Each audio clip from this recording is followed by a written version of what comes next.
What can an audition panel gather if I am not on my top game that day? Yes, I think I'd be able to see the quality of the voice, the quality of the musicianship.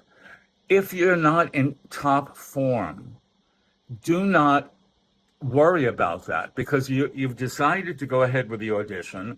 Just do the best you can. And, I think you'll present yourself in the best way that you can. It doesn't matter if one note is wrong or you made a wrong entrance. It's not great. And certainly an auditioner will know. But I think it's important to show a certain level of confidence because you need that to perform.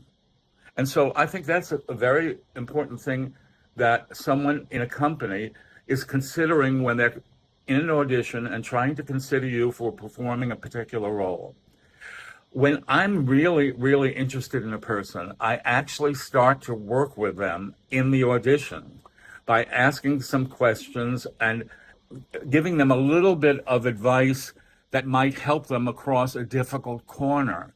But what I'm really doing is seeing if they're open to working, because what I know is that in the early days of Virginia Opera, we didn't have a lot of money, so we couldn't pay singers who were known for the roles. For instance, my first Violetta was Diana Soviero, but she had never done Violetta in Italian before. She had just done it in English for the Guldowski tour throughout the U.S.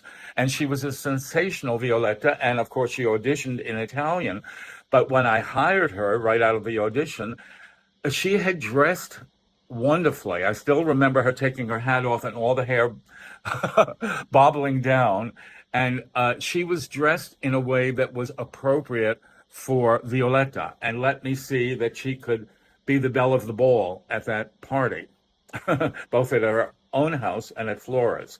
So it was exciting because she was totally on top of the role. She had performed it hundreds of times in English, but I was hearing her in Italian, and of course she is Italian.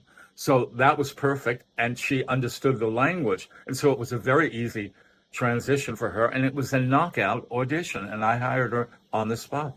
Hello, I'm Peter Mark. And I'm Karen Fantis, and we have an exciting invitation for you.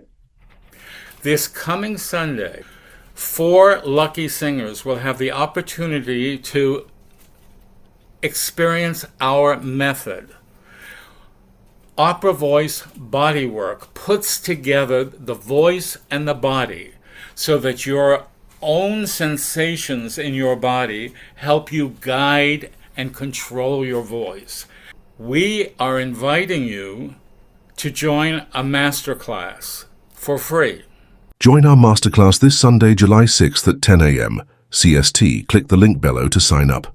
Subscribe for more singing tips and opera secrets no one told you before.